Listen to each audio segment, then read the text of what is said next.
70% மக்கள் வந்து நிக்கிறாங்க. அதுல வந்து 60% இளைஞர்கள் வந்து ராகுல் காந்தி பக்கம் நிக்கிறாரு. இந்திய அளவில் பார்க்கும்போது ராகுல் காந்தியை வந்து நிறைய இளைஞர்களுக்கு பிடிச்சிருக்கு. நான் ரொம்ப மகிழ்ச்சியா இருக்கேன். இந்த நாளை மறக்கவே முடியாத நாள் எனக்கு வந்து ராகுல் காந்தியை மீட் பண்ணது வந்து ரொம்ப ஹாப்பியா இருந்தது. நான் பார்த்த உடனே எழுந்து நின்று நான் கை தட்டினேன். எனக்கு வந்து ராகுல் காந்தி பக்கத்துல நின்று போட்டோ எடுத்தது ரொம்ப ஹாப்பி. எனக்கு நான் அவரு என் விஷ் வந்து அவரு வந்து ஃபியூச்சர் பிரைம் மினிஸ்டரா ஆகணும் தான் என் விஷ் 2029ல. என்னோட பையன் வந்து சொல்லிட்டு இருந்தான், அவன் 1330 திருக்குறள் சொல்லுவான். அவன் சொல்லிட்டு இருந்தான் நான் வேர்ல்ட் ரெக்கார்ட் பண்ண அப்படின்னு சொன்னா, ஓ சூப்பர் குட் அப்படின்னு சொன்னாங்க. அவங்க பேர் கேட்டாங்க, ரோனித்னு சொன்னா. நான் வந்து கவுன்சிலரா இருக்கேன். இங்க வந்து 10 நாள் மாவட்ட தலைவர் கேம்ப் நடந்தது. இன்னைக்கு வந்து லாஸ்ட் நாள்ன்றதுனால இங்க தலைவர் ராகுல் காந்தி அவர்கள் வந்து இங்க மாவட்ட தலைவர் அவங்க ஃபேமிலி கூட போட்டோ எடுக்கிறதுக்கு வந்து ஒரு வாய்ப்பு கிடைச்சது. எப்பவுமே இல்லாத மாவட்ட தலைவர்கள் இல்ல கிடைக்காத வாய்ப்பு வந்து இப்ப இருக்க மாவட்ட தலைவர்களுக்கும் அவங்களுடைய குடும்பத்துக்கும் கிடைச்சிருக்கு. எனக்கு ரொம்ப சந்தோஷம்.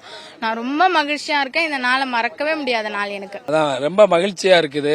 எந்த தலைவரும் செய்யாத இதை வந்து எங்கள் தலைவர் ராகுல் காந்தி அவர்கள் வந்து இன்னைக்கு வந்து மாவட்ட தலைவர்கள் குடும்பத்தோட அவங்களுடைய மகிழ்ச்சியோட கலந்துக்கிறாரு. அது மட்டுமல்ல, நீட் தேர்வில் வந்து 4 பேர் வந்து சூசைட் பண்ணியிருக்காங்க மாணவர்கள். இந்த நீட் தேர்வு பேப்பர் லீக் ஆன காரணமாக அந்த குடும்பத்துடன் வருத்தங்களையும் தெரிவித்து அந்த ஆழ்ந்த இரங்கலுடன் அந்த குடும்பத்தையும் சந்திக்கிறாரு. அது மட்டுமல்ல, இன்னைக்கு தமிழ்நாட்டில் காங்கிரஸ் கட்சிக்கு வந்து மிகப்பெரிய எழுச்சி உண்டாயிருக்கு.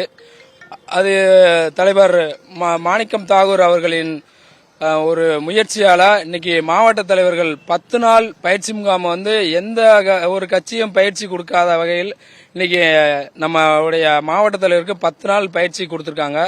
அதுவும் ஒவ்வொரு கிராமமா போய் கிராம மக்கள் என்ன உணவு சாப்பிடுகிறார்கள், அவங்க விவசாயம் பணிகளும் என்ன மாதிரி தொழில் பண்றாங்க எல்லாத்தையும் நேரில் பார்த்து அவங்க எப்படி வாழுகிறார்கள்ங்கிற அவங்க கூடயேவும் 2 நாள்கள் அந்த மாவட்டத்தில் இருந்திருக்காங்க. அதனால இது ஒரு உத்வேகத்தை கொடுக்குது.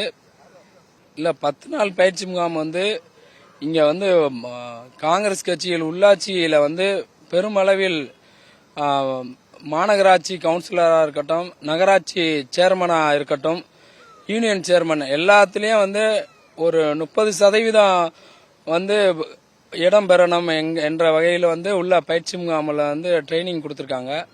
அதுக்கான ஒரு வேலை தான் ஒவ்வொரு கிராமமாக 3 மாவட்ட தலைவர்களை அனுப்பி அந்த கிராமத்தில் மக்களுடைய அவங்களுடைய கஷ்ட நஷ்டங்களை தெரிஞ்சு அந்த பயிற்சி எடுத்து அதே மாதிரி நம்ம ஊராட்சியில வந்து பஞ்சாயத்து தலைவர்களை வந்து அதிக அளவுல வந்து நம்ம கட்சியை சார்ந்தவங்க வந்து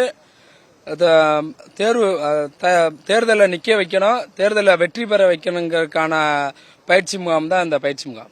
70% மக்கள் வந்து நிக்கிறாங்க. அதுல வந்து 60% இளைஞர்கள் வந்து ராகுல் காந்தி பக்கம் நிக்கிறாரு.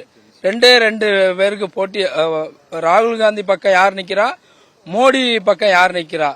அதுலயும் குறிப்பா பாத்தீங்கன்னா ஜென்சி மாணவர்களா இருக்கட்டும், இளைஞர்களா இருக்கட்டும், எல்லாரும் வந்து ராகுல் காந்திய இந்திய அளவில் பார்க்கும்போது ராகுல் காந்தியை வந்து நிறைய இளைஞர்களுக்கு பிடிச்சிருக்கு. அது மட்டும் இல்லாம ராகுல் காந்தி அவர்களுடைய செயல்பாடுகள் 100 நாள் இங்கிருந்து பாரத் ஜோடா யாத்திரையா இருக்கட்டும், இளைஞர்களுக்காண்டி இன்னைக்கு நீட்டுக்கு வந்து பல இடங்கள்ல போய் இந்த நீட் மாணவர்களுக்காக குரல் கொடுத்திருக்காரு. மாணவர்களின் குரல் என்ற இயக்கத்தை இந்தியா முழுவதும் இந்த இயக்கமாக மாற்றி மாணவர்களுக்கு போராட்டும் வகையில் பாராளுமன்றத்தில் வந்து பிரதமர் இல்லம் முன்பாக மிகப்பெரிய ஆர்ப்பாட்டம் தலைவர் நடத்தியிருக்கார். அதனால இளைஞர்கள் ஆதரவு அதிகமாக இருக்கிறது.